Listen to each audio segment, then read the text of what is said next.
Amazing though, eh? Oh, my beautiful, beautiful Azzurri. We are live.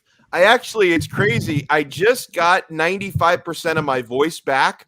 When I woke up this morning, it was like, I can't talk. I bounced back very, very quickly, though.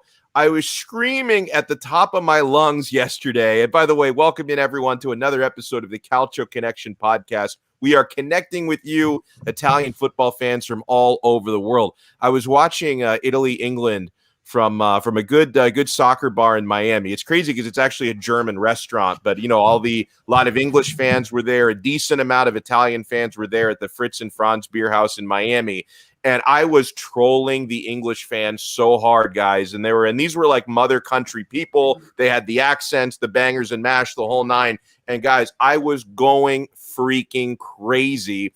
And I hope my pal from down here, Mike No Go Zones, he's pretty frequent in the chat. I hope he gets in here at some point to celebrate with us. Hopefully Brooklyn Rob as well. We've already got Mario Galliano in the chat room. So we are going to celebrate Italy's triumph. It still feels surreal. Like I wake up this morning and it's still like I had to pinch myself and say, wow, the Azzurri just won the Euros and they won it in the most dramatic fashion possible. I've seen enough penalty kick shootouts in finals for a lifetime. We got another one yesterday. Gianluigi Donnarumma, build this fucking guy a statue. Build him a statue in Rome. Build him a statue in his hometown of Napoli. Build him a statue in Milano. Build him a freaking statue in Paris. He's about to go play for PSG. I'm going to build this guy a statue in my backyard, saving 2 penalties yesterday. It was unbelievable. Let me welcome in our all-star panel. So happy we can share this with everyone after 1-1, and then Italy wins it in the penalty kicks yesterday against England to hoist the Euro trophy. Let me introduce my co-host. This man believed from day one, and I give you so much credit, Jerry Mancini, because before the tournament started, when we did our pre-tournament episode, 4 weeks ago before the Euro started, I took a little bit more of a measured, what I thought was a more realistic approach. Because even though Italy had won, 26, 27 games in a row at that time, or unbeaten in that many games in a row at the time, I thought, you know what? I sounded a little bit like that chooch Gary Neville, because I kept saying stuff like, you know what? I don't know if they've really been tested yet. Maybe a quarterfinal, maybe a semifinal if we're lucky. They go all the freaking way, and it's beautiful. And even though I predicted quarterfinal, Jerry, you predicted an Azzurri victory the entire way, my friend. So I'm happy for you, and I'm sure you're feeling as great as I am. How are you? Well, you're a piece of shit for not believing in them. I'll take it. I deserve it. I did bet on them in every single game, though. So I believed in them with my wallet. Wouldn't you have made more money if you just bet them from the beginning, though? You would have got them at plus 850. Brooklyn. And this is our guy, Brooklyn Rob. Hold on. I'm putting for those who are just listening, I just flashed this message on the YouTube. Brooklyn Rob won $8,000 on a pre-tournament bet on Italy. Brooklyn Rob bet the Azzurri at plus 750 odds to win $8,000. He's going to take me out for a steak dinner, which I really appreciate. We'll have to, because he lives down here in South Florida, so we'll have to chat and schedule that. And he can afford it. I'll let him buy. Like, I'm gonna order the surf and turf. It is on, Brooklyn Rob. But congratulations. Go ahead, Jerry. I want my steak too. Fuck sakes. But you fly down here, man. Come down to Florida. I'm coming next year, actually. By the way, I plan on going after January. So, actually December. Sorry, I wanna watch the Oilers, but. We're going side topic here. You know what, man? January, it's a good time to come down here. Like, don't come in the summer, come in the winter for sure. I'm just not coming to watch the Miami Dolphins because they fucking suck. Stop that. Stop that. You like the Dolphins too, Marco? Hardcore. Really? That's how I got introduced to Alex. Surprised you still have connection. Well, that's why he lost hair, man. Look at him, because of cheering for the Dolphins for like the last 50 years, man. 40, 30. Fucking. He still remembers when they lost 62-7. Dan Marino's last game. I always remember Dan Marino's last game because he got shit on against the Jacksonville Jaguars. But anyways, you know what? Outstanding performance from Italy all around. At the end of the day, the decisive factor was Roberto Mancini. Like I said in our preview before the tournament, he was the guy who was either going to make or break this team, and he made them. I didn't know that Twitter World had 3,500 or 1,000 Mancinis and can predict what is going to happen when they question the timing of his decisions. Certain people calling him stupid for acting too long against Austria. Yesterday, people calling him out for bringing on Cristante and bringing on a false nine such as Berardi, and people wanting Belotti on and tweeting right away, "What are you doing, Mancini?" Always questioning him, but I didn't know that we had the managers watching the game from the Twitter sideline. So at the end of the day, Mancini proved everyone wrong. He was doubted many times, undefeated in 34 straight matches. 34. One match away from setting a new record, I believe. Like, what more do you want? And I hate, the last thing is I hate when people shit on Italy players. It doesn't matter what they are. You got to support them. At the end of the day, it doesn't become cheering against Lazio, cheering against Roma, cheering against Juventus. Everyone's cheering for the same cause, for Italy to win at all costs. So for me, it's just like you support them at all will. And I thought every player contributed in their own manner and did what they had to help Italy win at the end of the day. So overall, great team effort from everyone, and everyone pulled their weight. When one player went down, another one stepped up. When one player wasn't doing well, another player came in and filled the void. It was a collective effort, and this reminds me of 2006 Italy, where everyone just pulled their weight. So Totti wasn't effective in that tournament, but he had that brilliant penalty shot versus Australia, where people will always remember because he delivered in that key moment.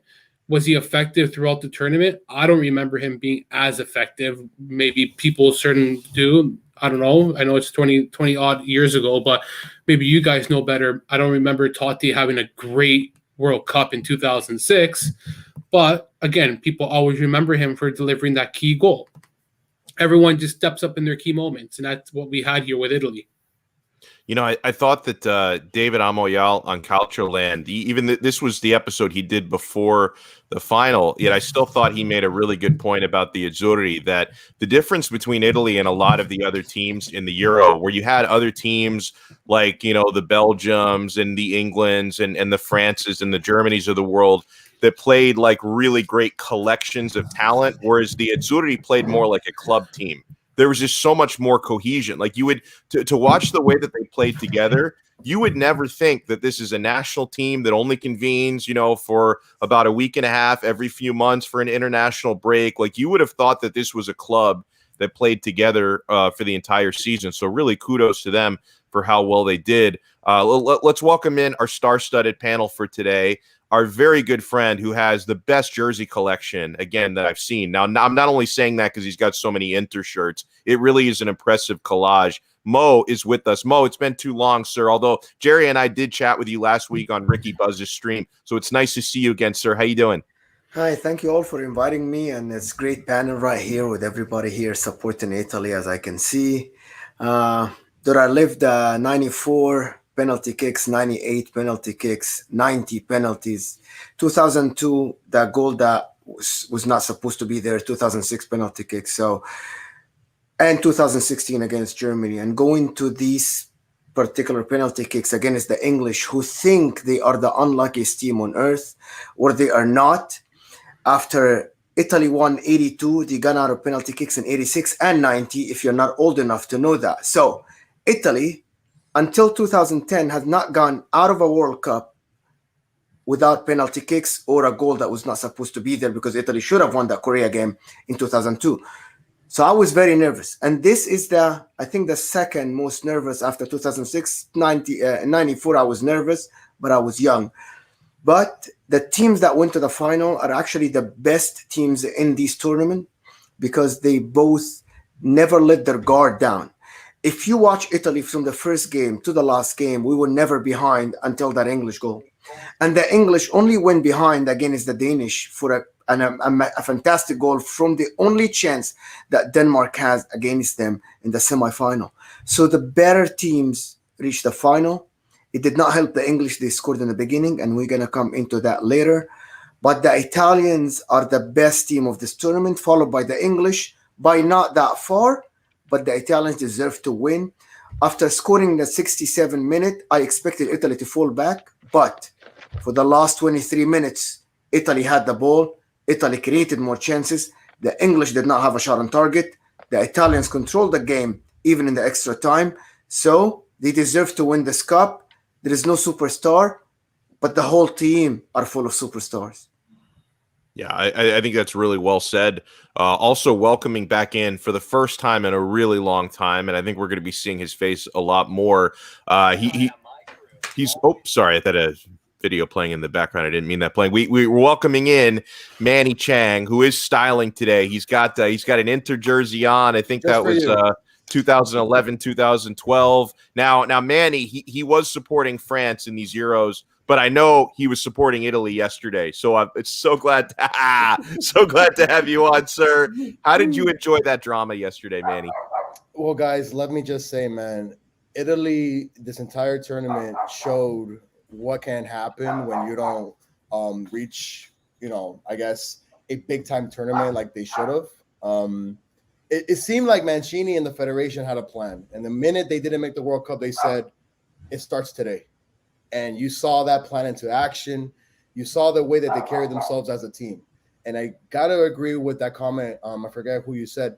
This Italy team, yes, they didn't have the combination, right, of a Griezmann and Pogba and Mbappe, but they had these guys that played like they knew each other already from such a long time. Not much was said about them. Let's be honest here. It was about Italy. What is to expect? What can we expect from Italy? And I apologize for my French. It's having a very crazy moment outside. Enthusiastic as I am. Correct. I think it's very important to point out that when this happens in the game that we all love, in the beautiful game, it's important to note, right? This is where Italy should have been, 3-4 years ago. Italy should have never been out of any tournament, never, right? It's always up there with Italy, Germany, France, Spain. Those nations should never miss anything. But the way they carried themselves from the minute that they didn't make the World Cup to then get to this moment and get scored in the second minute of a final, okay? And let's be honest here. To me, England had the most luckiest of chances besides having, 4 or 5 games at home. You're playing at Wembley. Like, this is unknown territory for these Italian players. Let's be honest here. These guys have not played together in a major tournament besides this one. And they just took it as if, you know what? Let's go out there. Down 1-0. They never panicked at all. And it was so impressive to watch. Mancini didn't get off his seat after Italy was down 1-0 and said, I'm going to let my guys see how it goes. I'm going to let them flow. I'm going to see how the game goes on. 45 minutes ended. I don't really remember England really taking a hold of it, which to me, again, I don't understand why not. You're up 1-0. You're basically at home. But then here comes the greatness that Italy is that's shown throughout the whole tournament. Second half, possession with a false 9, just like Jerry tweeted out a couple hours ago. It's just so impressive to me that, Lapadula, who chose to play for Peru, imagine if Lapadula here for Italy, right?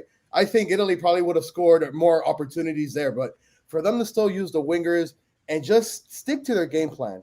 Tremendous goalkeeper, a heck of a back line with Chiellini and with Bonucci, and those are the things you need to win these types of games. And when England tried to all of a sudden create attacks and possess it, it was too little too late. They had no legs. The mind was gone. Italy just made them work. And those are things that you don't really see from a team, from a nation that just missed the World Cup and have been on this amazing streak. In all honesty, I had no idea that Italy was on a such streak, right? I mean, let's be honest. I had no idea. And then you see them from the first game, the first ever match of the Euros. And game after game after game, no moment was too big. No tactical, like Mancini trusted his tactics. He trusted the formations. Southgate clearly did not. Clearly did not. Because after the goal, I don't feel like he made, to me, the game plan for them changed. It was like, okay, well, let's sit back. Let's clog up the outside because we know that's what Italy wants to do. They want to get the ball on the wingers, and they want to create the speed, and they want to create the space right with Insigne and whatnot. But it felt like Italy just was in control for the whole game, and I don't think England really planned out well, especially in the second half, where I still don't, you bring on Zach Grealish on when he should have probably came on in the second half to create more possession. And then all of a sudden you want to get more possession in the 70th minute. It's too late now. The game's 1-1. Italy fans are rowing on one end, and England fans are thinking, oh, shit, here we go again, 1960, whatever. Is this going to be the end? So, yeah, so it's just one of those things that it was amazing to watch Italy just battle, especially being down 1-0 in the second minute. It was like a punch to the gut. And for them to hold it on, and like I said, the moment for me was Mancini just stayed like this. Okay. All right. That's it. And then in the second half, everything just took its place. And it's safe to say, guys, that Italy has their goalkeeper for years to come, man. I mean, the man literally didn't look unfazed. He saved that last penalty shot. He just walked around like, that's right. It was so badass. Dude, like I would have been shitting my pants and celebrating. And this guy, like, he acted as though it was just like a routine save in the 4th minute of a 0-0 game. It was crazy. Also welcoming in first-time guest, and we're so happy to have him. And he proves my theory, I think, that there are more Canadians in Canada than Italy. Like, it's unbelievable how many great Canadian Italians we can find. Marco Beghetto is with us. Marco, welcome to the show, sir. And you live not too far away from Jerry, apparently. No, we're pretty close, like a stone's throw away. That's wild, man. I mean, I'll be honest with you guys. Not gonna lie. Yesterday was the first game, and I'll admit this wholeheartedly. It was the first game where the seeds of doubt entered my mind. And I'll tell you, this is the reason. I mean, I knew we were gonna beat Belgium. As bad as they were against Spain, not bad as they were against Spain, I thought maybe they got a little bit out-coached. The only game Mancini was out-coached, but as bad as that game was going, I still had faith. And it was only because of the storybook yesterday. It was just the way it seemed like it was written. In front of Wembley, 65,000 fans, only 5,000 Italian fans.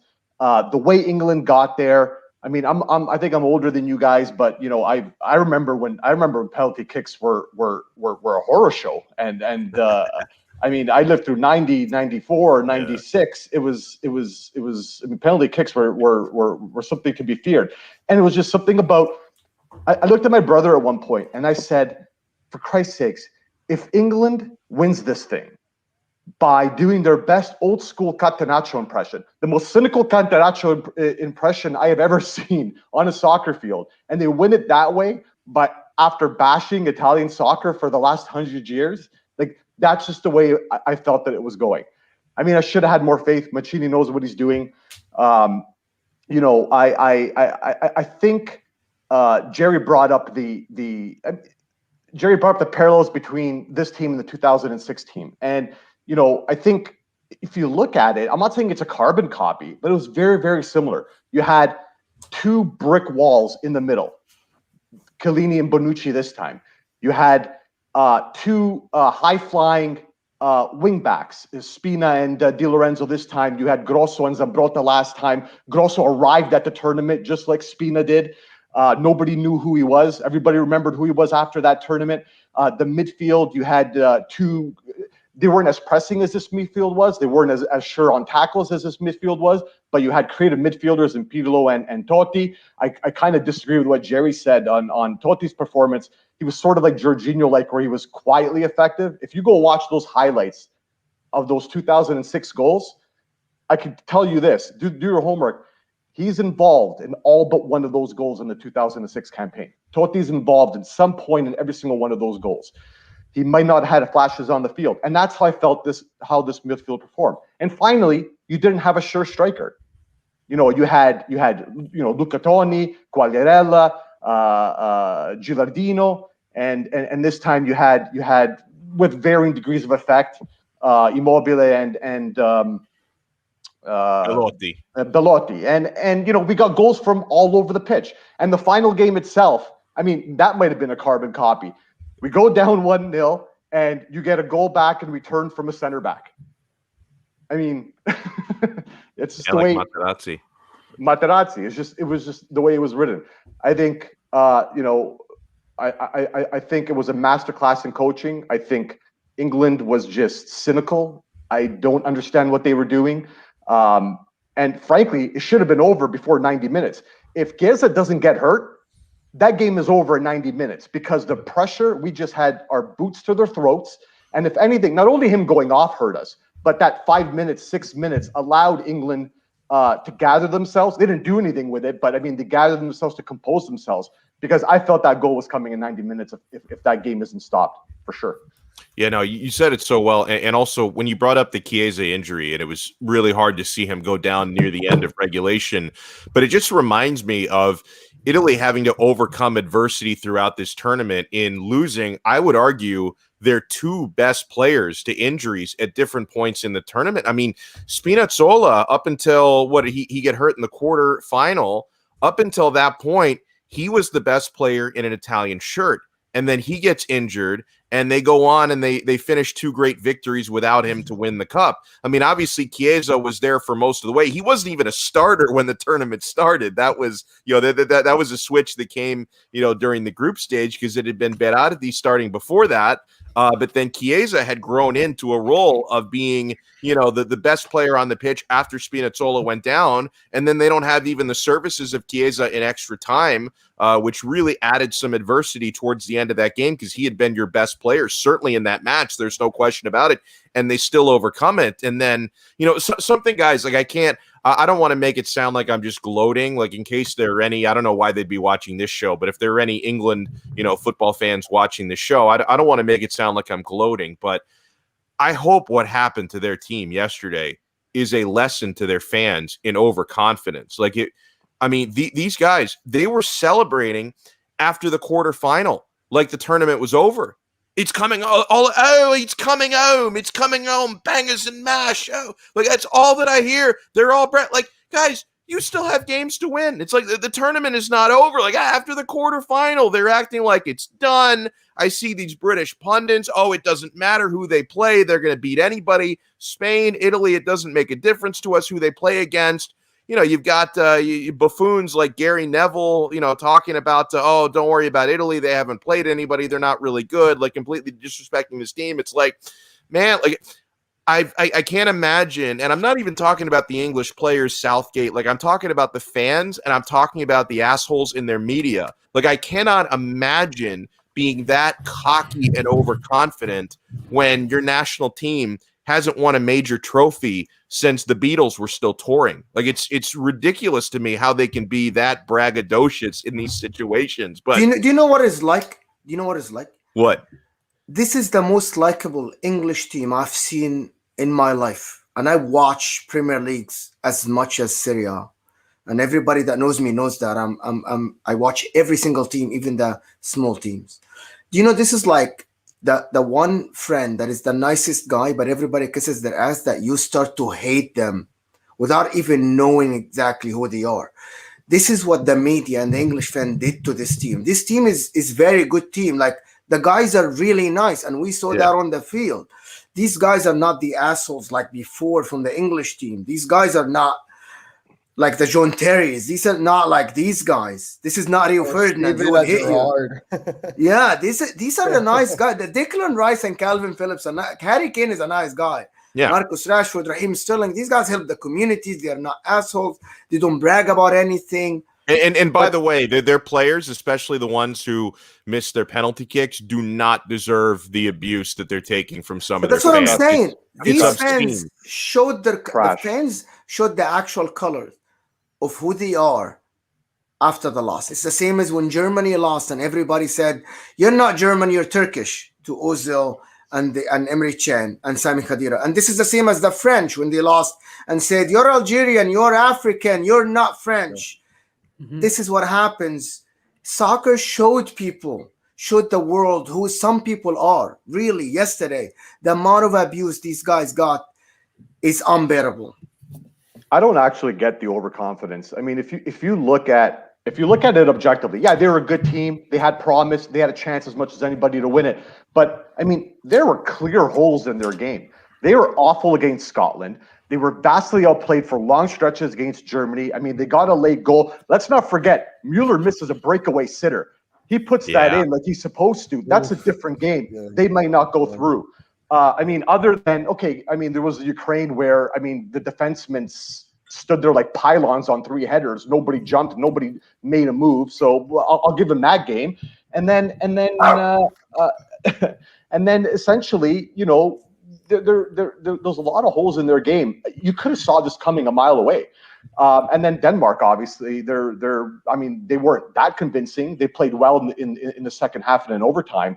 I would have been worried if I was an English fan. I don't get where all the hubris came from. Yes, and to go off a little bit what Marco's saying, it's actually 100% truth. Like if you watch the way that England not survived, I guess, but just they didn't. To me, they never showed that complete game. And yes, when you look at their side of the bracket, it just seems like it was just built for them to get here, right? Why? Well, you look at besides Germany after that, you had all these other teams: Czech Republic, Denmark, Ukraine. I mean, are you kidding me? And then you look at the other side of the bracket, and it's like all the powerhouses are to the left, and England is to the right. Not to mention that they had a semifinal at home, and they had the final at home. There was no excuse for this nation not to actually win this whole thing. And what? It's their first title that they've been trying to crave since 1966. And yet, Germany, once again, you wet the bed. And Germany is a big name, but that's probably the worst German team I've ever seen in my lifetime. Same. Oh, listen. Our guy Kai, who's listening, he's a huge German supporter. Listen, when Mueller missed that shot, he tweeted out, "I'm done," and I don't blame him. That was the one opportunity that Germany had. But when you look at it too, Marco and guys, let's be honest here. That Sterling penalty, I still don't see that. Like, no, but they played way better than the Denmark. They deserve to win. They deserve to win. You're right. But Denmark deserved to get into penalties. Yes. They deserve a shot. They deserve a shot. Exactly. Deserve a shot. After everything they've been through, after losing Christian Eriksen in the first game at home the way they did. But the better team won. But the better team won. But I like to at least see Denmark get an opportunity because to me that penalty should have not been called. And it was a bad call. Shouldn't. Listen, I'm Peruvian, and I watched this Copa America, and the way that Neymar was throwing himself and penalties were being given, I watched Sterling throw himself. I'm like, what the? But by the way, Manny, I want to ask you because you're the most impartial among us because I know that you may have been cheering for Italy yesterday, but that's not your side historically. I saw a lot of English fans just losing their minds when Chiellini had the horse collar near the end of the game, and they were like, "Oh, it should have been a red, mate. It should have been a red." Like, dude, it's a yellow card. Like, I'm sorry, that's not a straight red. And also, ball hit. It's a handball. Everybody forgets about the handball. That's true. No, you're right. Nobody seems to remember that the ball hit Saka's arm, but they remember Chiellini pulling the guy's neck. Like, get out of here with that, bro. How about Maguire holding his face? Oh, come on. Like, I mean, that's not cynical. That's not unsportsmanlike. I mean, whatever. Well, Immobile is a scapegoat, so he'll always be the guy who gets it's always going to be Immobile because he's Italian and plays for Lazio. So whereas Harry Kane and these guys play for top-notch clubs and we're untouchable. I hope we save a segment for Immobile later. No. We're going to get to that. I think it's what we say now is because we all. My first language is Arabic, but then my second language is English because I live in America, and that's why I listen to a lot of English speaking podcasts and media. Right, like I turn on TV to watch any game, even the Italian league, and if I'm not watching in America, I'm watching the English commentator. So we only think that what happened in the last 15 days is because we listen to the English media. I read all the English newspaper. I read all the American newspaper, which is some of them are just pro England, right? But what happened after Italy won, when everybody started singing "It's Coming Rome," that means it resounded everywhere. That English media, it reached the Italian players to make them sing "It's Coming to Rome" instead of "It's Coming Home." That means it was very annoying, even for the non-English speakers who don't listen to the English media. Have you guys ever seen this much overwhelming support for Italy in your lifetime? I don't know. Maybe it's because I'm from Toronto, and I mean, Jerry knows about the whole Italian-Portuguese rivalry. But I mean, You go on the chat boards, you go on the comment sections of the Euro Instagram feed, and it's just overwhelmingly. It was I've never seen anything like it before. I've never seen the French support Italy. I've never seen it like before. Or the I've never Germans. seen Or this the before. Germans. Listen, it's Like I French, understand Germans, that, Marco. I understand, guys. I understand the Germans a little bit with the English, yes, True, but I'll never true. understand the French, like the French and the Italians. I think Mo, it's not just because we dislike the English, because we don't. But you're right. This English team is probably the nicest group we've ever seen. Like they don't have a Terry, they don't have a Gerard, like guys that are just gonna swing at your legs or anything like that. They're fans. It's what makes it hard to cheer for. And it's very unfortunate, right? Because when I watch and go on Twitter, and instead of me being able to see those 5,000 heartbreaking Italians screaming their eyes and screams out that their team just won, that they're being down 1-0 on a road game, I'm seeing Italians getting thrown stuff at. I'm seeing English people taking out their frustrations on families leaving the stadium. That is complete horseshit. I don't care who you are. And if you're an England fan today, and if you're seeing this, I hope in some sort of way you have a child, you have a family, and when you go out to games, you don't behave like that, because this beautiful game shouldn't come to that. But I certainly think it's their fan base that makes it so difficult for anyone outside, anybody outsiders to say, I'm going to cheer for England. It's difficult for me. Yes, did I like David Beckham growing up? Absolutely. He played for my favorite club ever, Real Madrid. Once he put on the England jersey, fuck him. I hated them. Why? Because of the England fans. The England fans, to me, they make them against the world. Exactly what you're saying. They make it this. The England fans and Mexican fans, nothing against Mexico, but their fan base, they think they win every single World Cup every single year. They get in your face and say, well, we're the ones that run Central America. I'm like, well, you run the Gold Cup, for crying out loud. What are you celebrating about? You beat Haiti and Trinidad. They couldn't even beat Trinidad. They beat all the cruise ship ports. That's what CONCACAF is. It's all the places. It's all the places you stop on a cruise ship. Hey, that's the best one. It's the best one I've heard about the CONCACAF. So to me, it's just their fans. Yeah, to me, it's just their fans in particular. That there's no way, unless I'm close buddies with one, I might cheer for him for 5%, 10%. But absolutely no way. So none of you have any sympathy for them for not winning. So for them having the most watched league, now, exactly. But the fact is, this is the most famous league in the world. It's just a fact. But then really run by other players. Yeah, I mean, for this one, I can't take my Italian bias out of this one. I mean, maybe if it had been like, sorry, Manny, England versus France or something, I might have looked at it differently. And I don't have any hate for the French, but obviously France has won major trophies a lot more recently than England. So maybe if it was England against somebody else, I might have looked at it a different way, but I can't take my Italian bias out of this one. We had to get perspective from the Germans as we bring in our buddy, and I'm glad he could make it. He just got off of work, and what a good dude. Just gets off of work and hops right in. Kai Chen Chisholm is in. He's at Samurai Radio on Twitter. Kai, good evening, sir. And I know that you were one of those people who you don't necessarily root for Italy, but you were rooting for Italy yesterday. Yes, I was at my girlfriend's apartment and I was screaming at my TV, afraid that people were going to bang on her door and tell me to shut up. I was so excited yesterday. I think the biggest thing for me with Italy winning is, and I think you guys touched on it a little bit here today as well, is that I don't think that there's ever been a rally around the team. I guess Denmark, if they were in the final, then of course I think it would be half and half. But I don't think anyone has ever wanted to see England lose more than they did yesterday. Like, it was like the entire world wanted them to lose, and man, it felt good to watch them lose. I can't lie.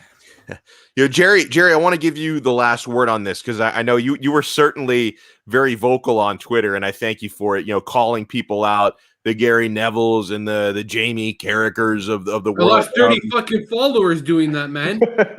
No joke. I just saw fucking numbers decreasing. I was like, really? Fuck. I would have thought they would increase yesterday too. No, I lost so many followers. The English people, man. Yeah, English people were calling me out, calling me like freaking loser. How dare you categorize everybody in one group? And I was like, I didn't say all. But I said there's a group of people, English fans, that rooting for all of them. But it's true. It's not just English fans. There's a group of Italian fans who probably will have done like Lazio fans, for example. Lazio is the prime example where there are a lot of good Lazio fans who go to the game and respectfully just watch the game. But then you got a group who do these stupid racist chants and all the fashion stuff. who ruin it. And the problem is they generalize all Lazio fans when they shouldn't be all Lazio fans who are racist. And I think it's kind of a good comparison to England.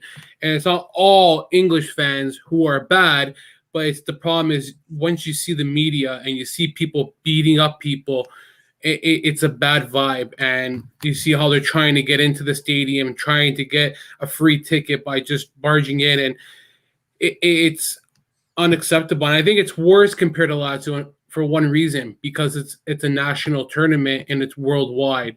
Lazio is not worldwide. It's more in Italy where it's played in Serie A. Europa League is not big as the Euros and the World Cup, say, or the South American Cup for that matter. But for the most part, like it's not right what England did. I don't know what else to add to it other than what I've said yesterday, giving fingers and basically showing the videos of what shouldn't be done. And you know what? I had some English fans who actually acknowledged the fact that there are those who did ruin it for them. But on a side note, any Immobile slander, and I will fucking shut down this podcast right now. You son of a bitches. I will fucking come find you and murder you all. This fucking what is this fucking Kevin Lasagna bullshit? You how dare you use Kevin Lasagna in the same sentence as Immobile? What has Kevin Lasagna accomplished in his life compared to Immobile? I love lasagna. No, yeah, I like lasagna on freaking Thanksgiving.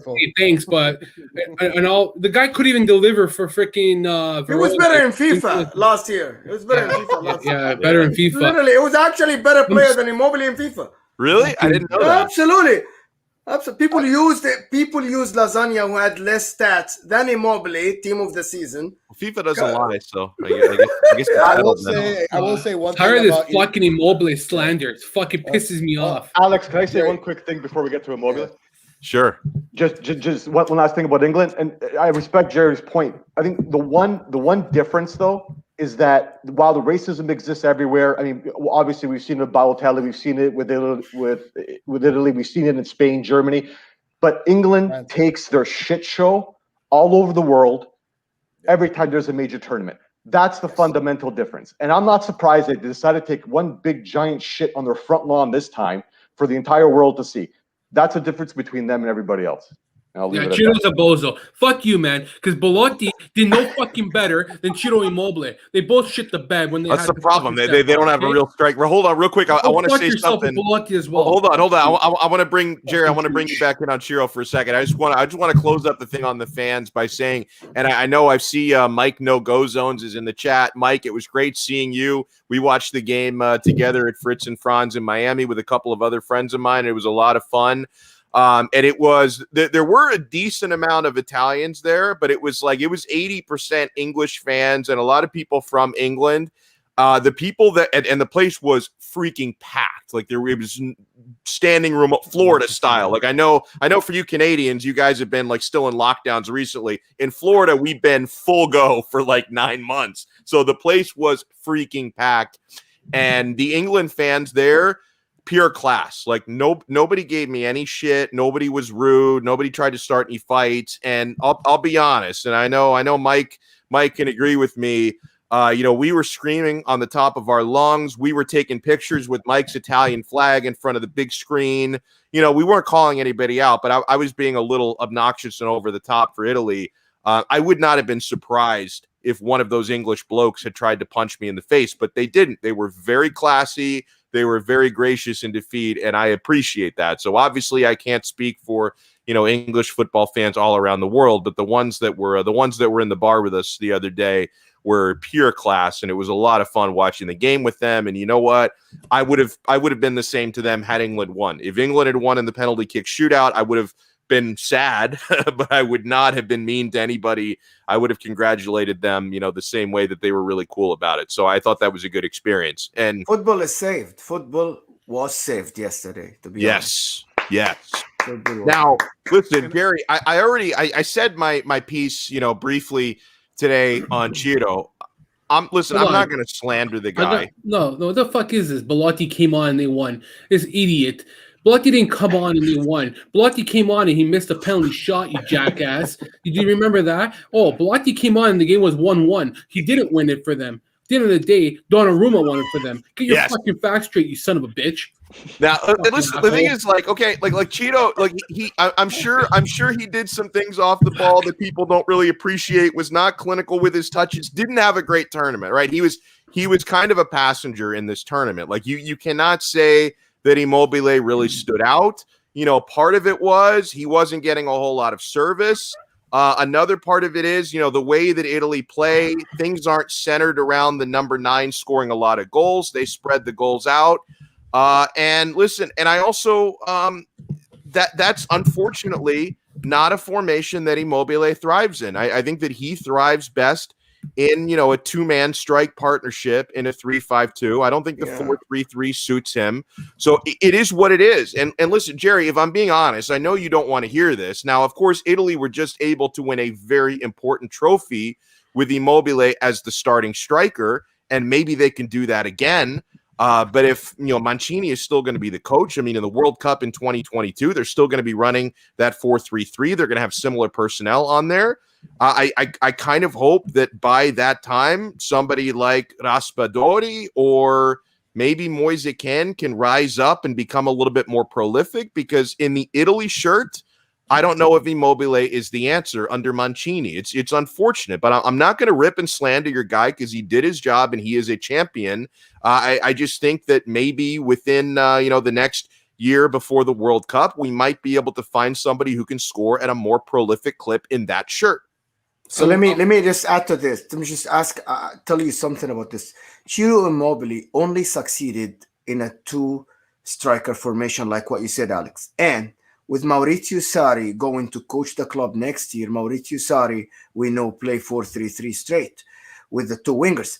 So we're going to see, can Immobile adapt? If he can adapt to a 4-3-3 under Maurizio Sarri and produce even half of what he did for the last 2 or 3 seasons with Lazio, I think he will be the starting striker in the World Cup. Good point. If he can't, that means this guy failed in Borussia Dortmund and other clubs because he cannot play the 4-3-3 system. It's as simple as this. So we'll have just to wait and see this season. And by the way, Jerry, I tweeted that out today. Actually, I actually agree with. I said that this morning, where it kind of hit me, where playing a guy under Sarri is the right guy, first off, because Sarri has basically converted Mertens into a number 9 and has elevated the play of so many players, like Husay, the fullback at Napoli, when joining Lazio now, where he hasn't been as good since Sarri left 2 seasons ago. I think Sarri is the prime guy to make him suit a 4-3-3, and especially the fact that he'll be playing with the guys like Luis Alberto and Sergei Milinkovic-Savic will be interesting to see how Cheeto will adapt, because they do have one of the best midfields in Serie A, so that shouldn't be an excuse. On a side note, this Belotti greater than fucking Immobile, does Belotti have a golden boot? Can I ask you, does Belotti have a golden boot, guys? Sorry, Belotti is not the answer either. Yeah, I heard Mario's just troll. Or no, you know what it is? It's Mario's Palermo thing. So like, I can't take that seriously. I think the Belotti Immobile argument is a bit silly, because so stupid. You got to dance with the partner you have. I mean, to a ball watcher, and I know Alex, you know that term because we both listen to Omar Kelly a lot. Oh yeah, it's easy to piss on Immobile because obviously he had some bad touches. He holds on to the ball too long, late runs, etc. But I think what you don't see a lot is his work off the ball, his excellent work rate, things that you don't get with sort of like a Balotelli or a Keane, even though they have better goal scoring ratios. And he wasn't all that bad yesterday. He we forget he came within 6 inches of scoring. If it doesn't hit, Maguire in the ass, that's a goal. That was a great take.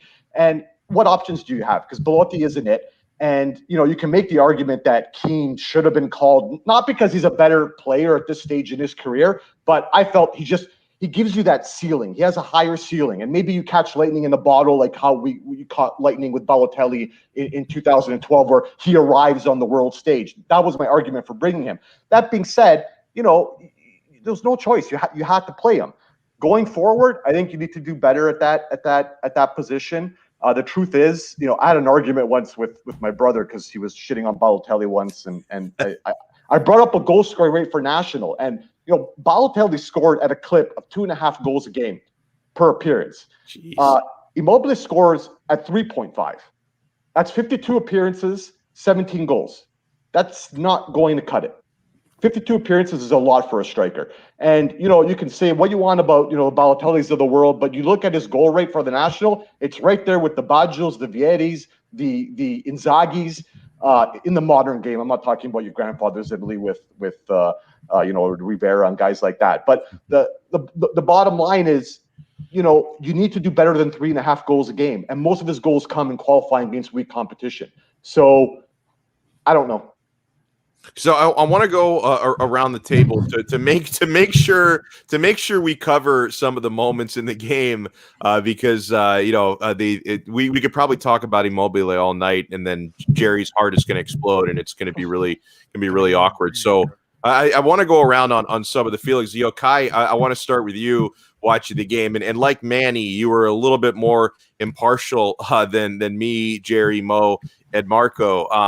When Luke Shaw scores the opener just 2 minutes in on what was a ghastly error by Di Lorenzo, just completely ignoring the back post, and of course, you're in a stadium, Wembley, with like 70,000, and only 5 of them are cheering for Italy, and then the crowd gets into it.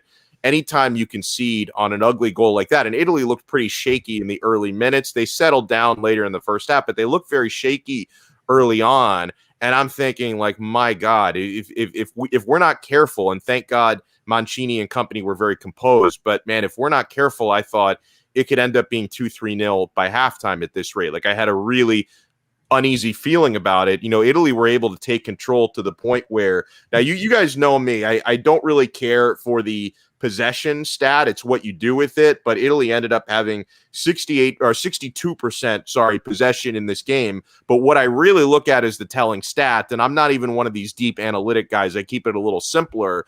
Chances created versus chances conceded, I think are the most important.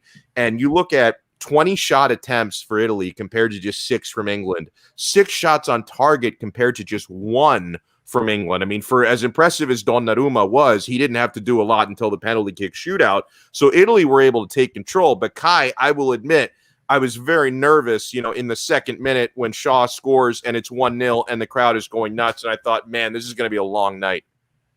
I don't think I guess obviously not having a stake on it. Like if that was, Germany in that position, obviously I would be nervous, but Joachim Löw's stupid, so it doesn't even matter. But if like, I guess as a bystander, and I'm obviously when Manny has his take, it'll be interesting to hear his side as well.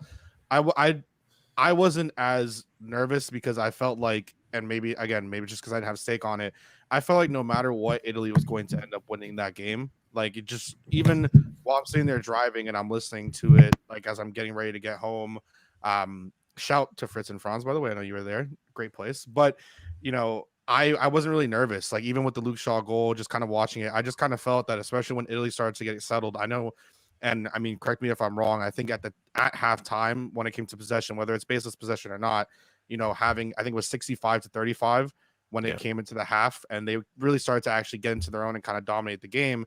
And one of the things that Manny said yesterday when we had a show on 5R, and I think it strung really well, is kind of like, England scored early, and by the time that they were ready to actually play their game, Italy was already kind of controlling the game. Italy was already kind of in it and trying to get to what they wanted to do.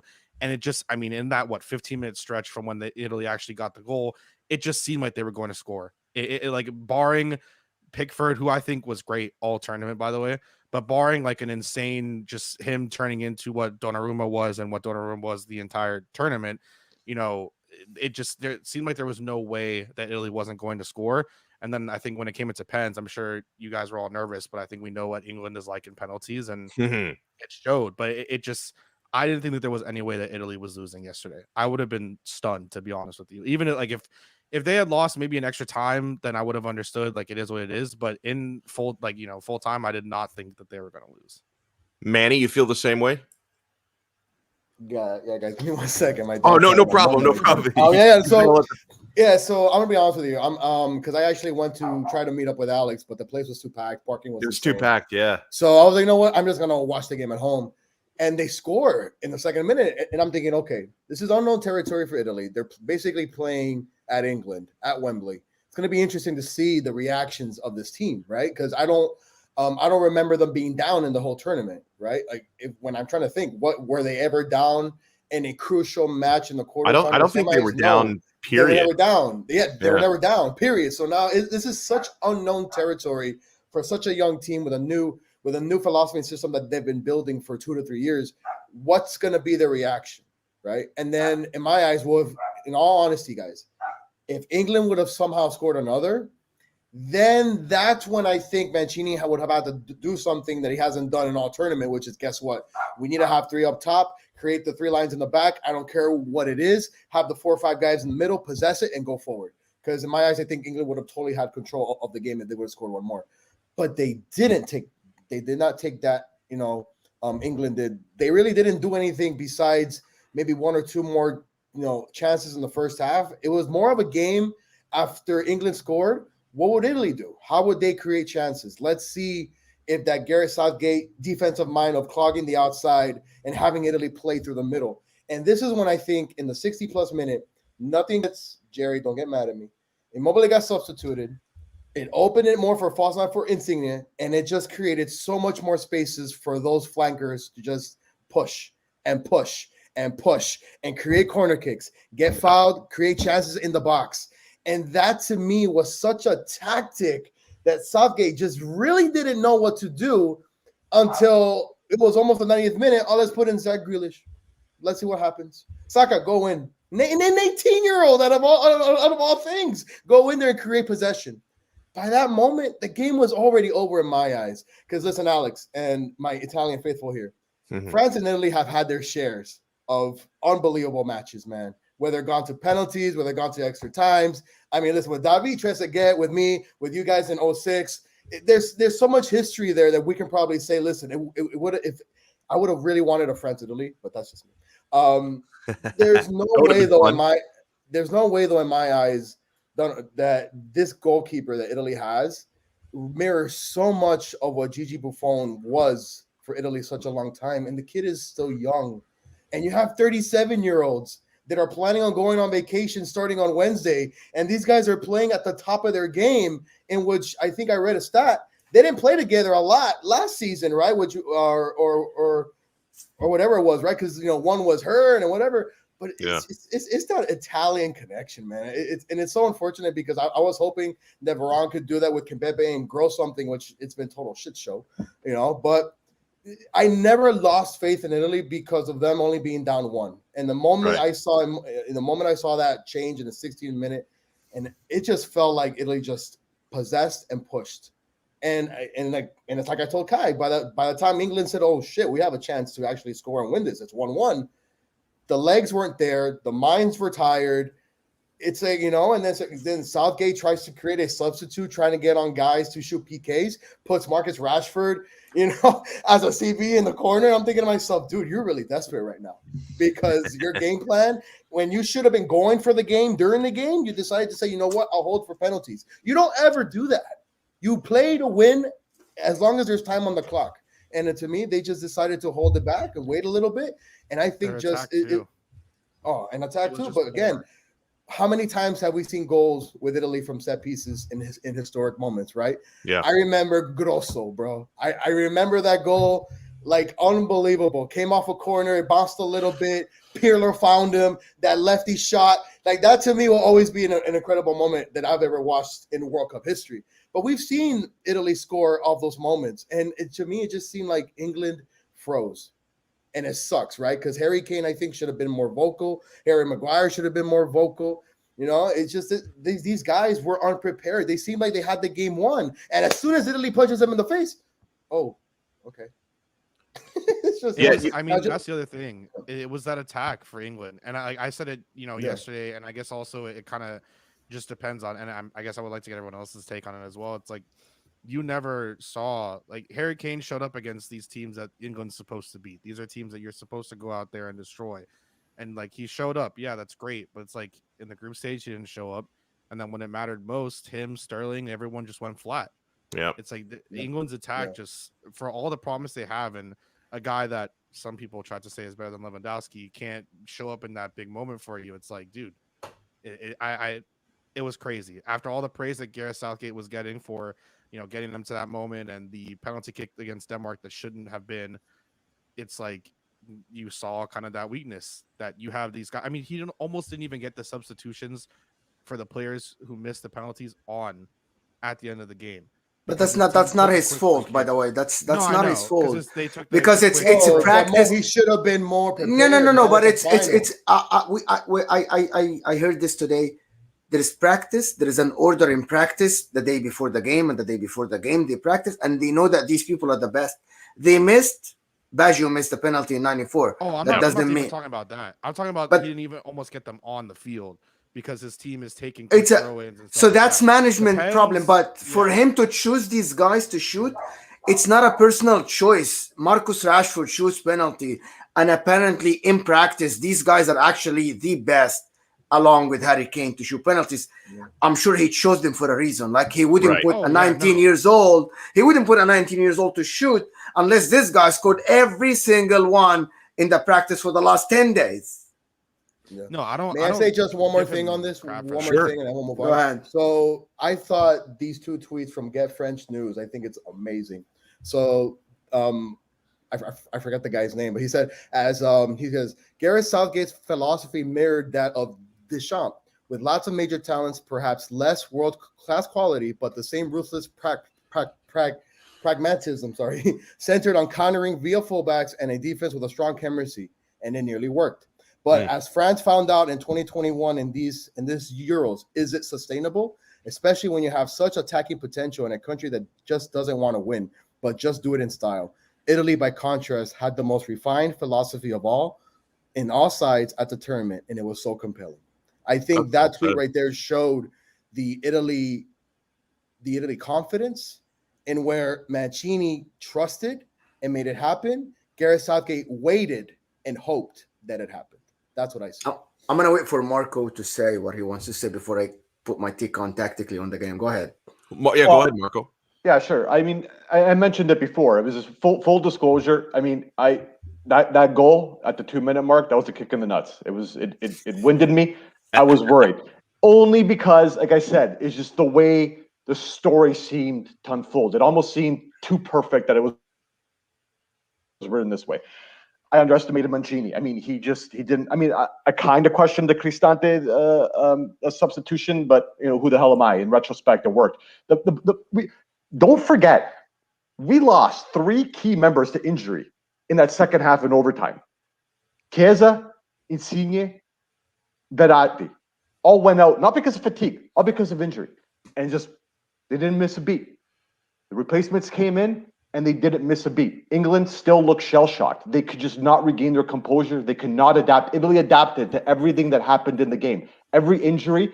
And, I mean, you guys mentioned this wasn't conservative. This was beyond conservative. I mean, at one point, for most of the game, all Pickford was doing was just they didn't attempt to play the ball out. It was just box to box, hoping it bounce off Chiellini's melon and go off somebody's shin. That's what they were. I mean, there was 15 minutes left in the second overtime, and they're throwing it into the box. They're not even attempting to play the ball on the ground. They deserved it. They got what they deserved.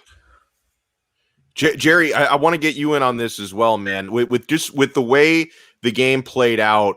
How are you feeling 2 minutes in when Italy concede? And bro, and we're in a group chat together.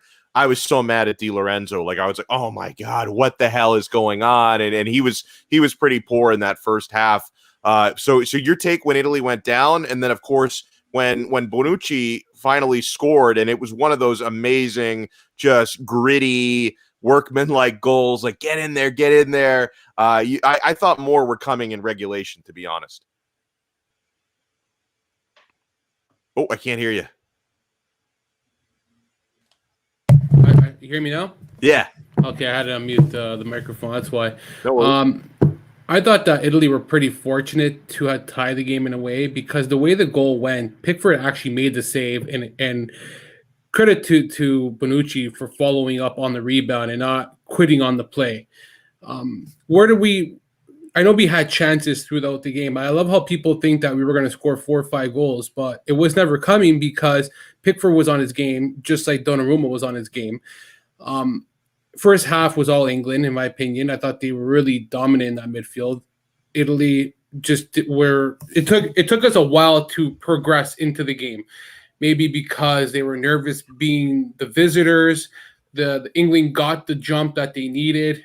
I know that they didn't really sustain much. I thought Harry Kane didn't have a bad game. You know what? You guys want to criticize Immobile? I'll give props to Kane because his holdup was bar none amazing in that game. Anytime the ball came to him, it glued to him. He didn't lose control.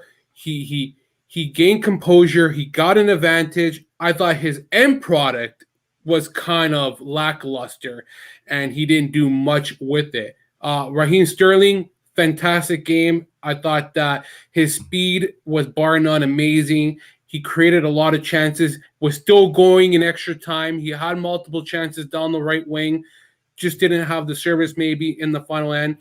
I think the biggest problem was the substitutions for England. We can say that it was starting to run out for England, but at the same time, you guys, I was looking at the substitutions. What about if Jadon Sancho and Marcus Rashford come in a half an hour earlier? Yeah. What does the game look like now? Oh yeah. We can say all you want about how Italy stepped up, and Italy, that's not the players itself only. That's the manager saying, that's the manager at the end of the day making. Everyone says that the manager doesn't control the game. It's the players who control. It's the players who do it on the pitch. But we just learned yesterday that it's not just the players who have to make it happen. It's the manager who has to make it happen. Everyone criticizes Mancini against Austria, that he took too long, that he didn't make the right decisions, that why did he – look what he did yesterday. He went with Cristante. Fucking Twitter world says, well, why Cristante? Cristante sucks. This guy plays a back three in fucking Roma. He's not good.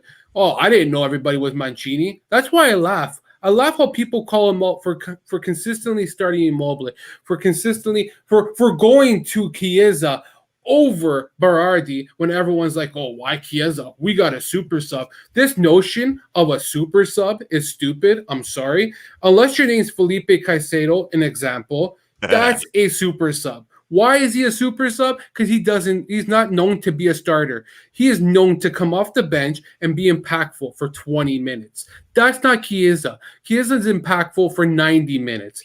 That's why I don't like the stupid super sub notion. It's the dumbest thing I've ever seen. You want to use him as super sub in that 1-2 games? Sure, he did it.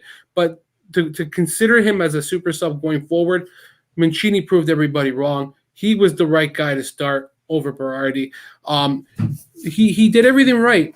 Maybe injuries did force him. I don't know. I didn't hear about injuries. Maybe you know more, Marco. I thought that it was just the fact of you don't want to run these guys till 120 minutes. Let's just be realistic.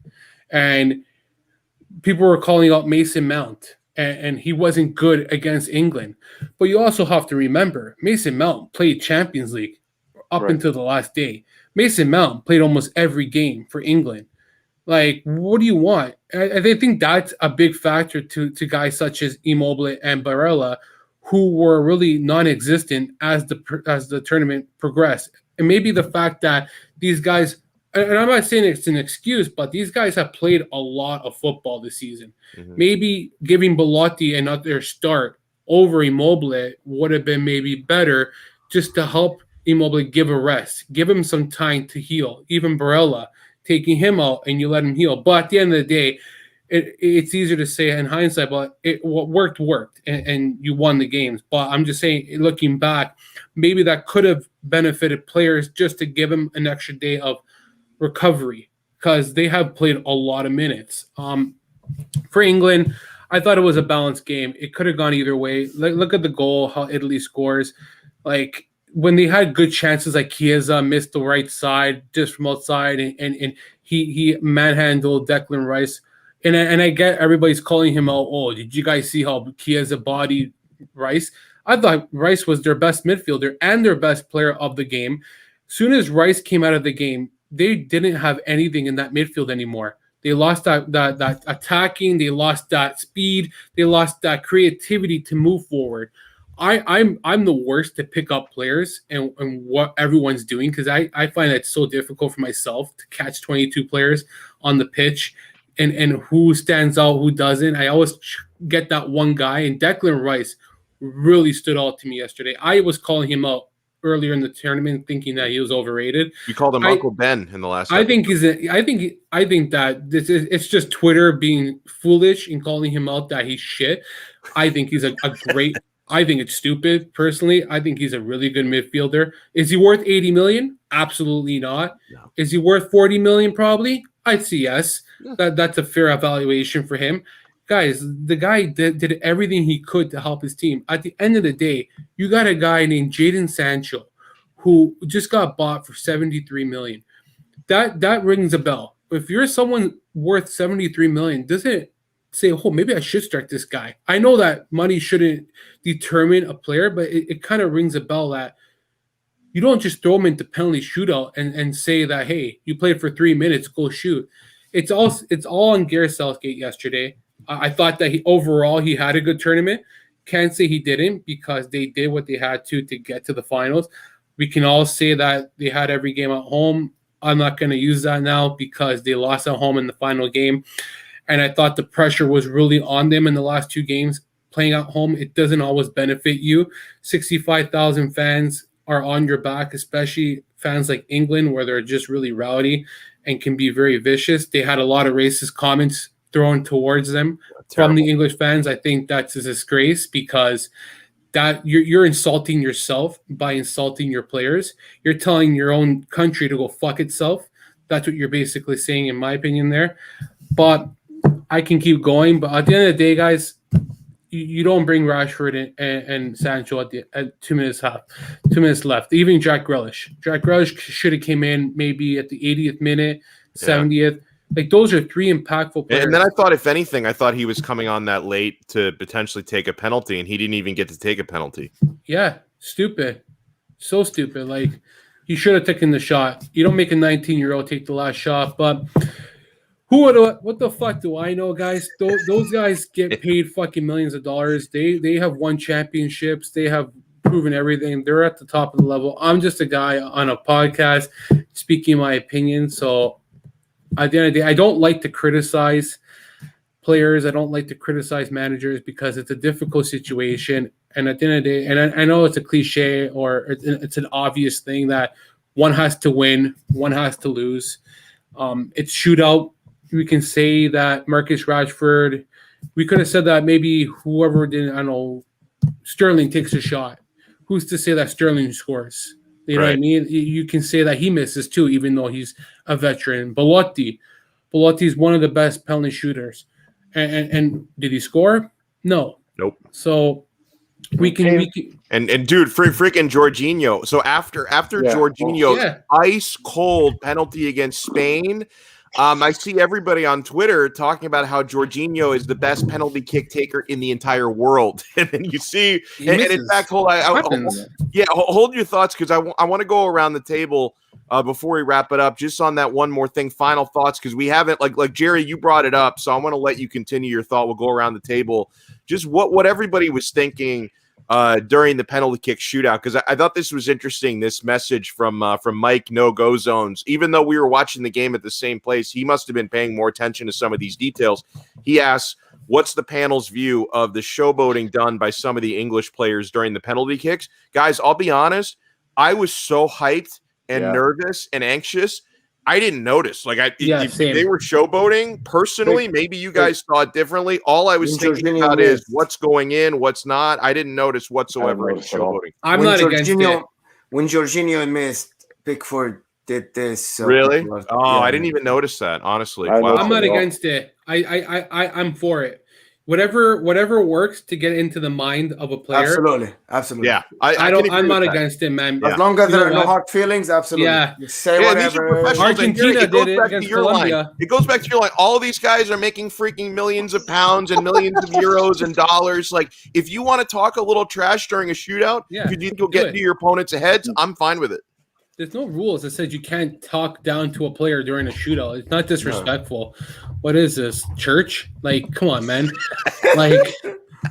Cool. We all have to sit down and be graceful and don't disrespect the Bible. wanna It's add like, something. here. Just want to add something regarding Di Lorenzo being at fault for the goal. Actually, I have to say I disagree with everyone that said that because absolutely, it was Southgate brilliant plan in the beginning of the game, 2 minutes, when nobody expected him to go back to 3-5-2, where he puts 3 on the sides, Walker, Trippier, and Sterling on the right, Mount,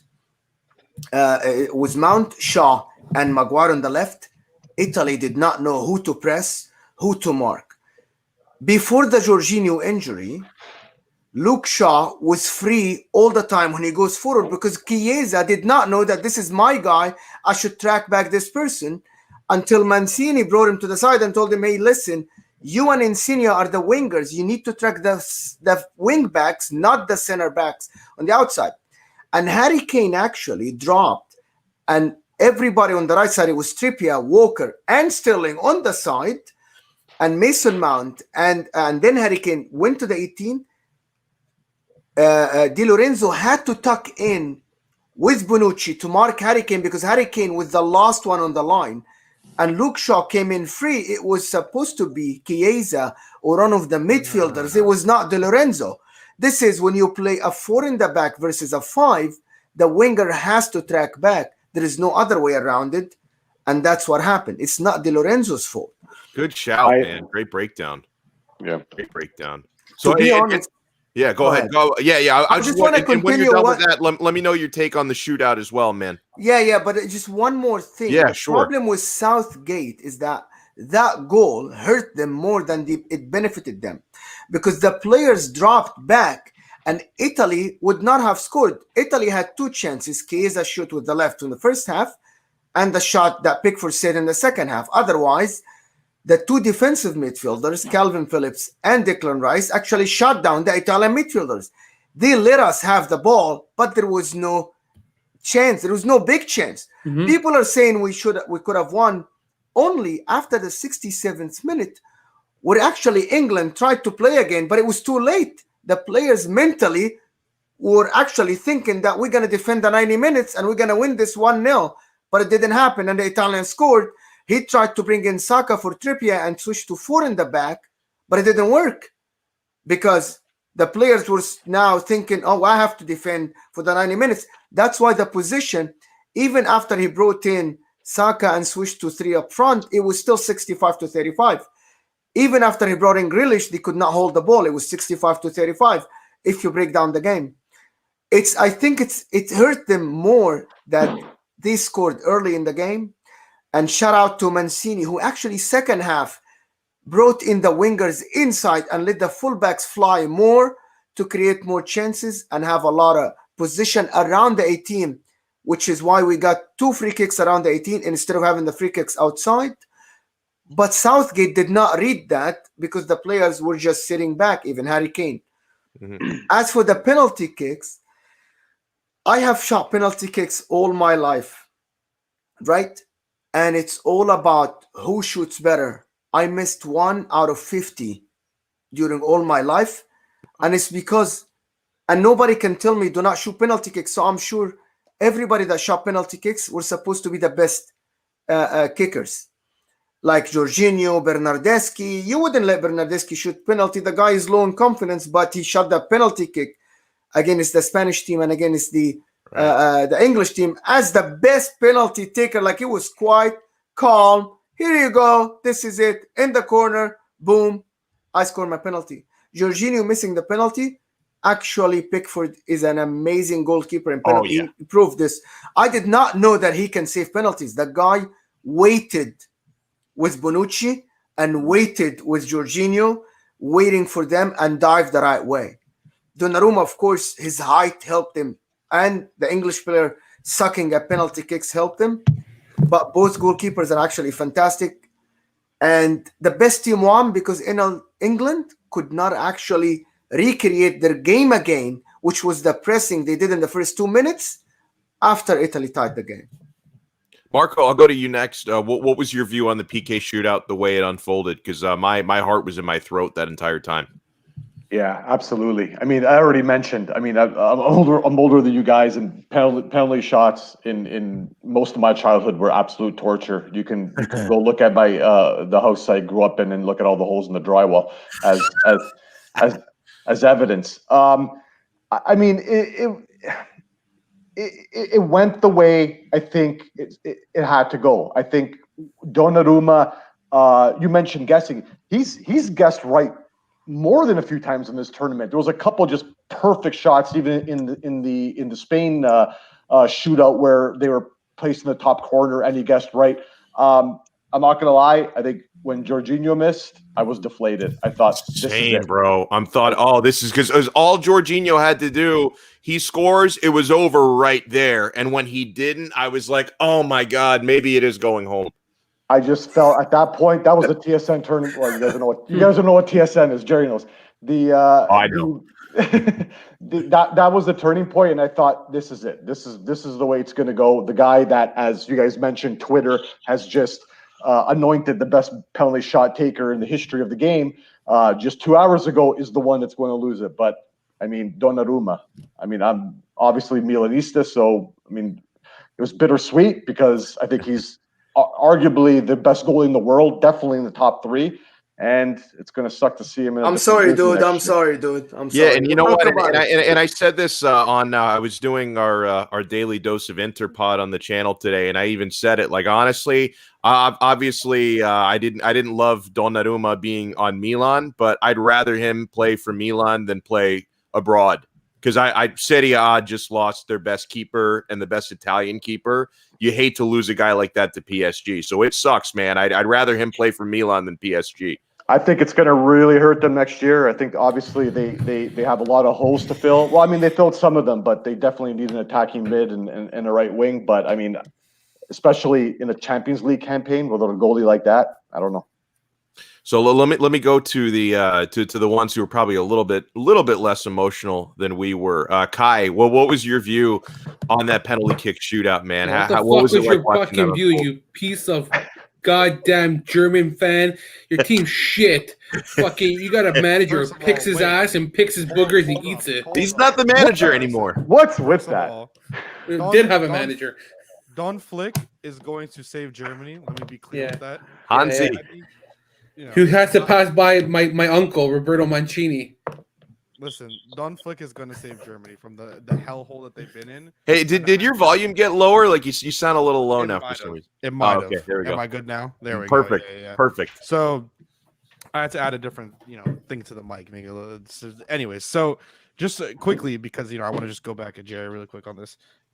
Just to make a comment on my German national team. I think if anyone watched Germany play, you could see that Joachim Low, first of all, once again, an idiot.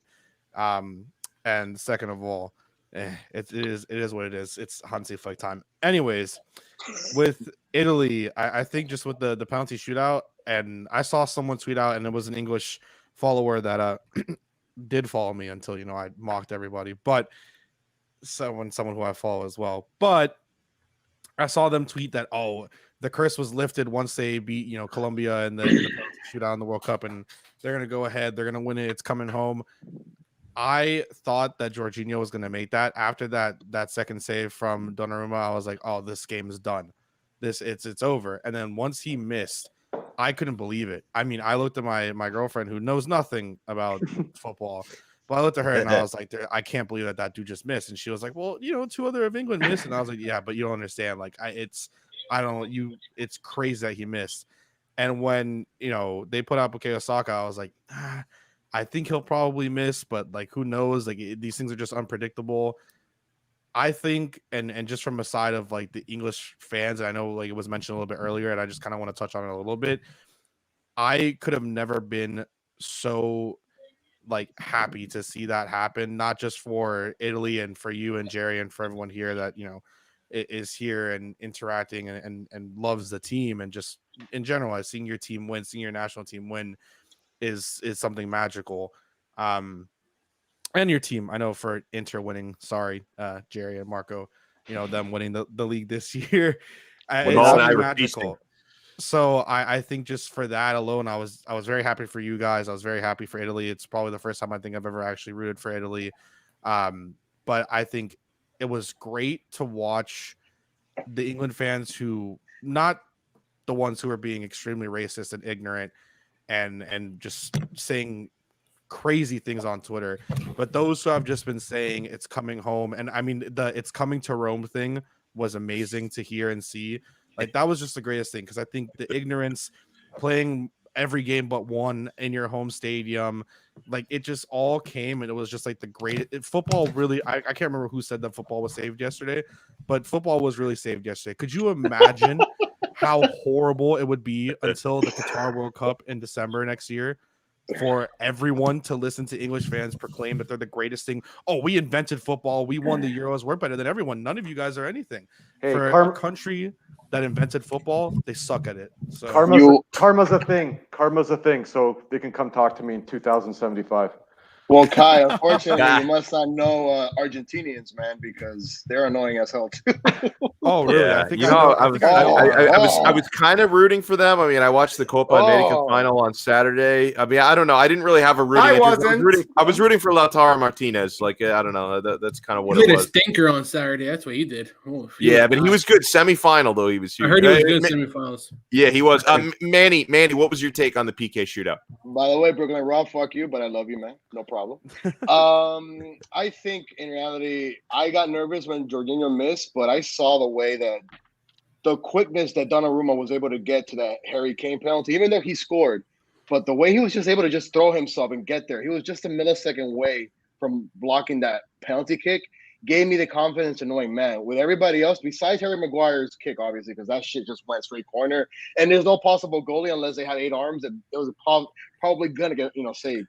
But when I saw Donnarumma just get inches away from that fast strike of Harry Kane's penalty kick, I said, man, that to me showed the confidence that he could stop every other one. And he stopped, I think, the last 2 or 3 or whatever. It's not like England's kicks were over the bar like my Peruvian guy, freaking Christian Cueva, does all of a sudden. He kicks the ball over to the freaking crowd every single time. These kicks still had a line of goal. And for him to still be able to save it, to me, that gave me the confidence that even it wasn't saved against Harry Kane, but with everybody else, obviously without Harry's kick, just gave me the confidence that this man here can literally block everybody else's if it's not kicked well, right? Because Mo knows more than anything. Right? He missed one out of 50. What was it, Mo? Out of 50, right? And I'm sure Mo can tell you, well, the one I missed, I didn't hit it good enough. It was slow. And it gave the goalie a quick reaction to know what the maybe the goalies were not that good that I play against. Except for the one. To me, I've always been big on goalkeepers growing up. I saw Oliver Kahn, I saw Gigi Buffon, I saw Tim Howard. And to me, when you wrap it around and you have Tim Howard was good, man. He was good. Tim Howard was actually really good. Good show. Say didn't have anything else but him. So he was good, man. I thought the best penalty taker yesterday was Bernadeschi. I was about to say the same thing, and he I was. thought Bernadeschi was the best one. The semifinal kick that he had was perfect top corner. He has a different confidence with the national. It's just his body language is. I mean, I'm not saying he's a world beater, but he's the opposite of Immobile, is what you're saying. Well, think about it. Think about how much. It's true. No, you're right. Think about how much shit he takes with Juve. He just takes too much. The guy sucks. Well, I mean, The guy sucks. you have like the Listen, greatest. he sucks. No, he didn't even play this year. How do you can play only- a game? He only Every has time one they position. played him, Yes. he dropped a stinker. Every time Because they you have- tried. Man. Stinks. You have the greatest player in the history of the game that plays this position. That's a problem. Yeah, like he's not playing consistently. You can't play one game, sit 10, play a game, sit 10. What do you build for, man? You need consistency. That's exactly what happened to Vedat Marici this season. That's the only thing I'll defend him on. Is as bad as Are he you bringing this guy into the conversation now? Are you bringing Marici into the conversation now? I am. It's required. Because It's in I Jerry's agree. contract. Every episode he's got to bring Marici in. I agree he's a terrible player, but you also have to give players consistency, time to adapt. Like I think that I know Bernardeschi has been linked to Lazio. Bring him. If they can get him on a good deal, I think he will change completely in that Good luck with Lazio that. squad. I know, good luck to that, but I think that he is the perfect fit for Lazio with Sarri in the 4-3-3. He'll get to play his position. Lazio needs wingers. He is a good fit there. I think that he just needs a new environment. I think the pressure. He needs a new change of scenery. Yeah, it's playing for Juve is not for everyone. He played in Fiorentina where the pressure's not there. He flourished. He did well. He left right before it really got bad, and now he goes to Juve. Look, guys like Ronaldo are strong mentally, physically, and can tell everybody to go fuck themselves and still approach the game in the right manner and play still at a high level like he does. Bernardeschi doesn't have the mental fortitude that Ronaldo has. I think that Bernardeschi is a terrible player? I think that's wrong. He has potential. What is he, like 20-something? Still has the ceiling to play much better football. I'm with Marco. He needs to get out, leave. Like, signing him to a new contract makes no sense to me. I don't know why they're even thinking that. They should sell him, get what you can get, cut your ties, because he's going to be riding the bench this season. Because, look, here's another example, okay? Kulusevski. Everybody thought that he wasn't great this season. Well, when you got Chiesa and Kulo on the right side, and they're both right-footed, the right wingers, why the heck would you spend that money for another good? I don't get me wrong, they're both great players, and you want them both in your team, but now you're gonna play one on the left, and they don't play left, so you're ruining a player, and then he gets categorized as Chiesa's not good, Deon is not good. But, like, sure, they're not good if they're not playing their natural position. Hey, Brooklyn, I'll give you a fucking this. But come on, man. Like, I hate this notion of how people are bad. They're not good, but they're not playing their natural position. And instead of buying one of those players, you could have got a midfielder like Locatelli now, where they could have had the money already to buy him. I think he's going to end up there, but probably the only big move they make this summer. I'm not guaranteeing that Juventus wins the Scudetto this season because they didn't do enough to make their team better. Locatelli is an improvement, don't get me wrong, but the likes of Inter are still good, even without Hakimi.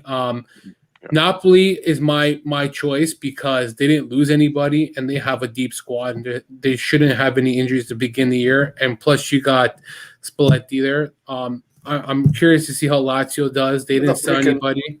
Sarri's there. Mourinho, I know everybody's happy about Mourinho, but Roma's shit. Guys, is this gonna be the greatest Serie A we've seen? Like this coming year with the oldest manager? If only Conte was still in Serie A, can you imagine? Like, the guys are not ahead. Let him go. The guys are not ahead. He couldn't even find a club. He wanted too much. No, I know. Believe me. And I like Inzaghi. But I like Conte better. Love Inzaghi. I wanted Conte to at least finish out his contract. And I like Conte better. He's one of the best coaches. Sure. But the guys are crazy. Like, why do you go in a pandemic and say, I want all these players? You're nuts. Yeah. He went to Real Madrid and told him the same. They told him just go. You don't have that much money. Crazy. No. I would have actually had a panic attack if I would have read a Twitter post Conte next Madrid coach. There's no way Florentino was going to give him everything he wanted. Absolutely not. Yes, you don't have the money. There's no money to give him all of this. All right, guys, Inzaghi is not a downgrade. we gotta wrap it up in a Inzaghi is moment. not a downgrade, guys. I'll tell you that much.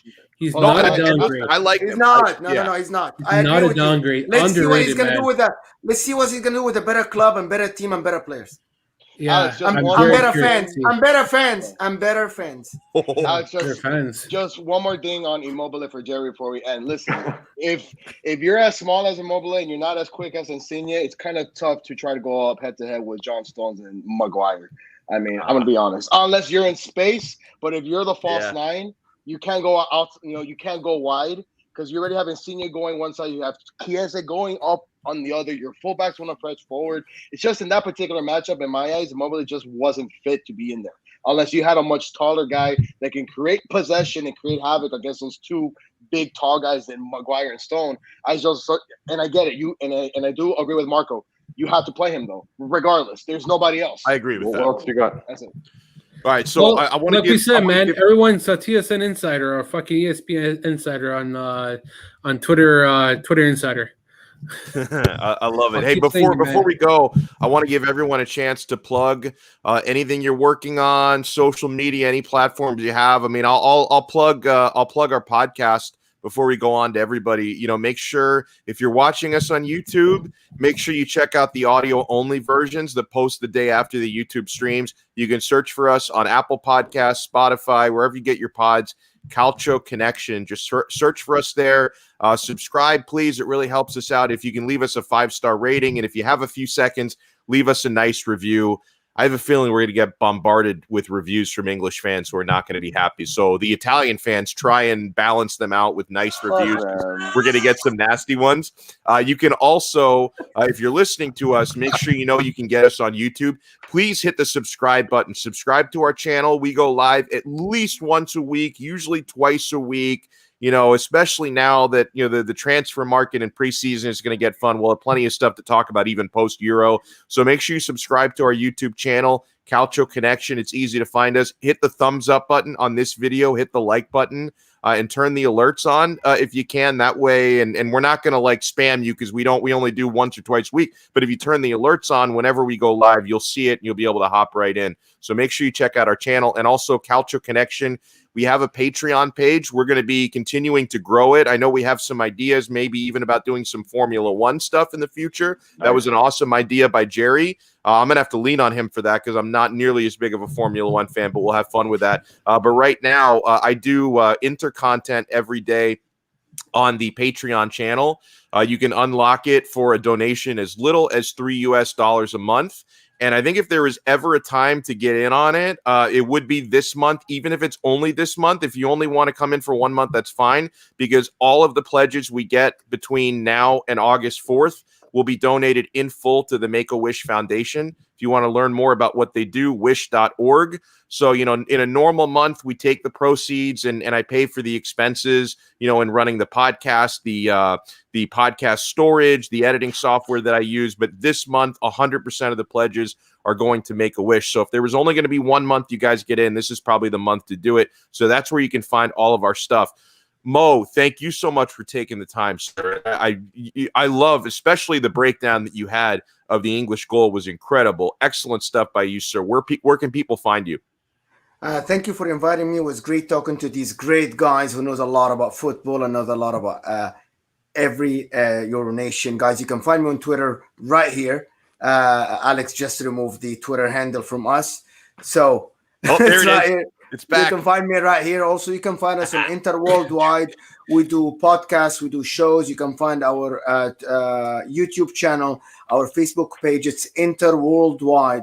You'll find a lot of good contents there, and we do a lot of good stuff. And it's great to actually do like stuff with the guys here, Jerry and Alex. Always a pleasure, man.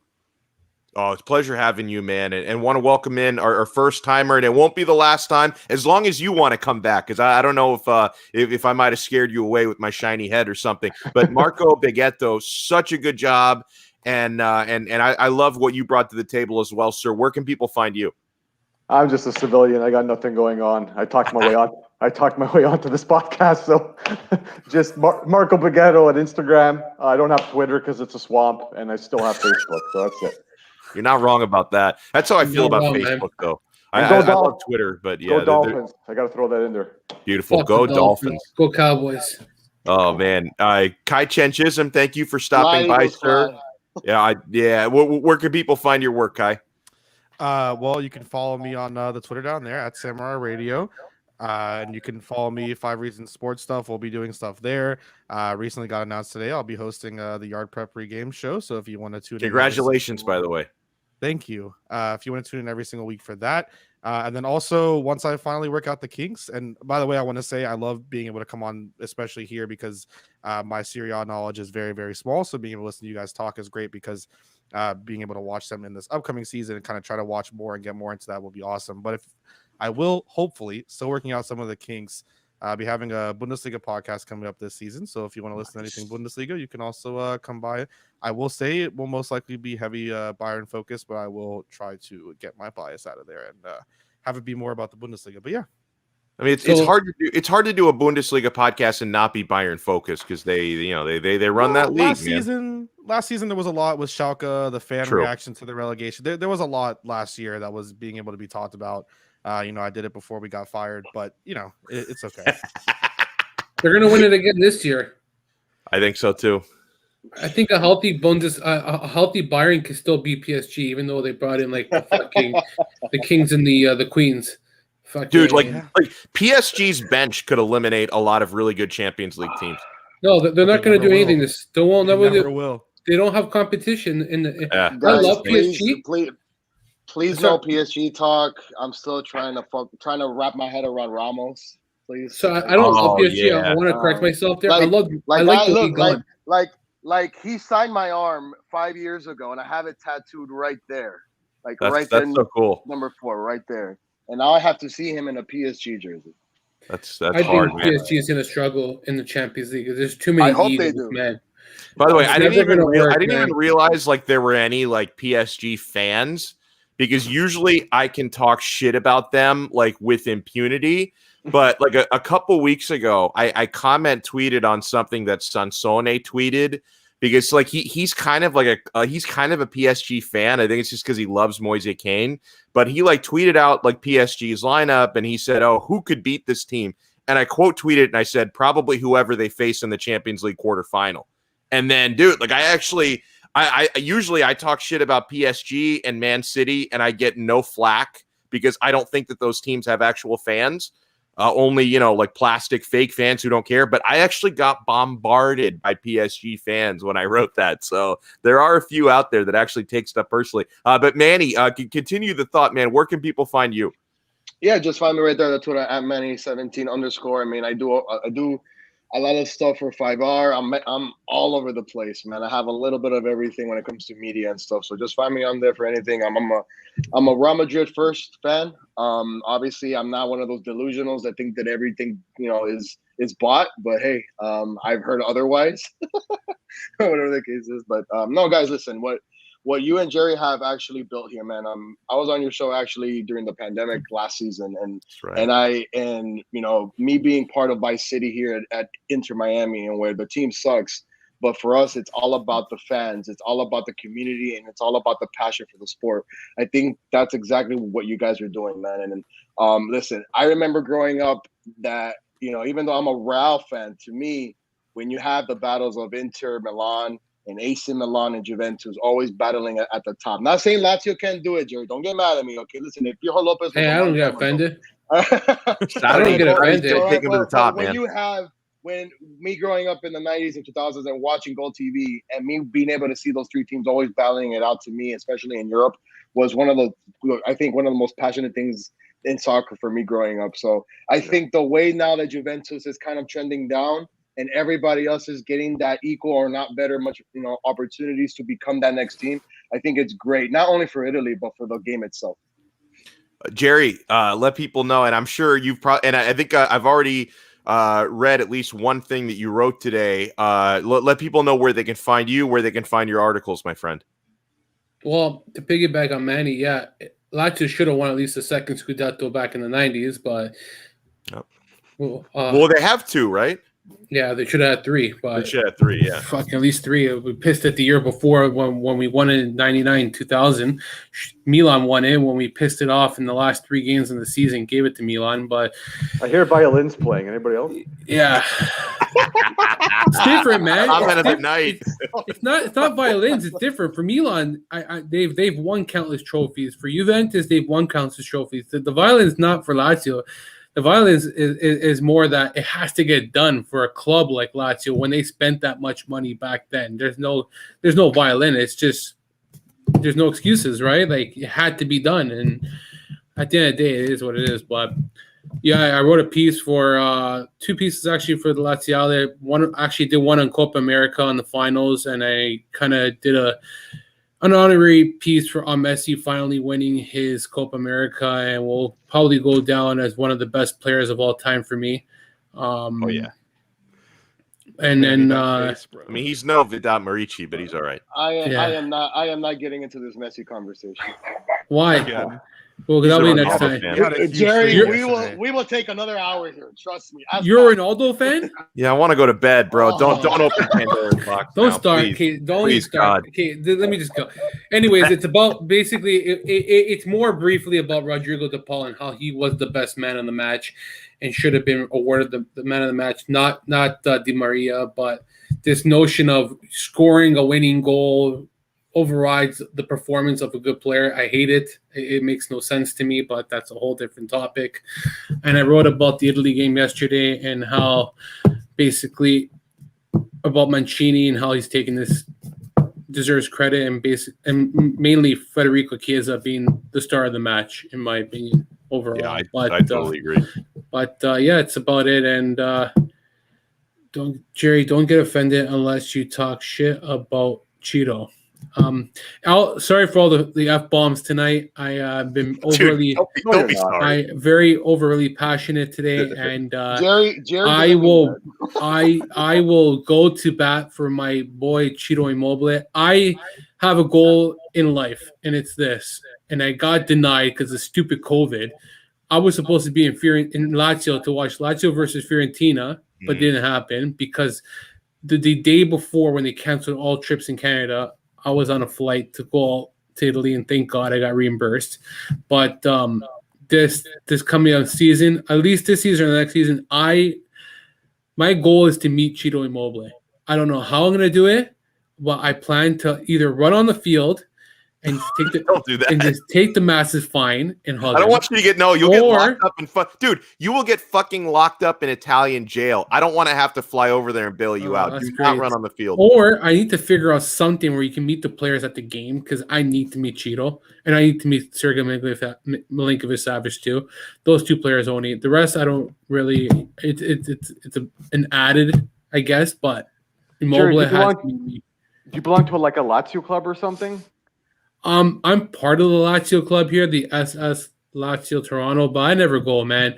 Reason being, that might be your in because my parents Yeah. belong to the Milan club. That's how I got that, right? Because the director wow. had an in on Milanello, and we actually just walked up to Baggio and had it signed directly for us. that's So, I mean, amazing. sometimes the clubs have an in, right?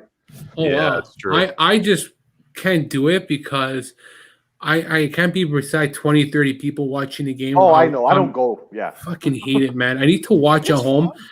No, I kind of like it too, Kai. Yeah, I think it's fun. I Like, do dude, it fun. I had the It's time of my fun. life Oh, yesterday. It I was think so Manny's good. with me too, man. I think Manny likes to watch the game.